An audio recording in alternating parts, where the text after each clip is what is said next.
বিশ্বনবী বললেন আলাইকুম বিসুন্নতি ওয়া সুন্নাতিল খুলাফায়ে রাশিদিন আল মাহদিন, আমার সুন্নাত ধরবা, হেদায়েত প্রাপ্ত চার খলিফার সুন্নাত ধরবা। কেমনে ধরবা?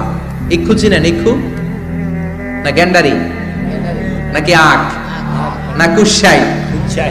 হ্যাঁ, আখ। কাঁচা আখ খায় কি করে? এই সামনের দাঁত দিয়ে ভাঙে না? সামনের দাঁত দিয়ে বলে ভাঙে, চাপার দাঁত দিয়ে, এই জায়গার দাঁত দিয়ে শক্ত করে ধরতে হয়। বিশ্বনবী বললেন আব্দু আলাইহা বিন নওয়াজিজ, আমার সুন্নাত আর সাহাবীদের সুন্নাতকে চাপার দাঁত দিয়ে আঁকড়ে ধরো, যাতে ছুটে না যায়। চিল্লায় পড়েন আল্লাহু আকবার। এটা সাইয়েদনা উসমানের সুন্নাত।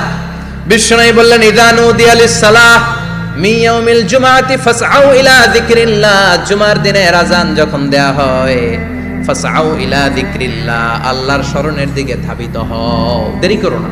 দেরি করা যাবে? আযান হইলে কোনো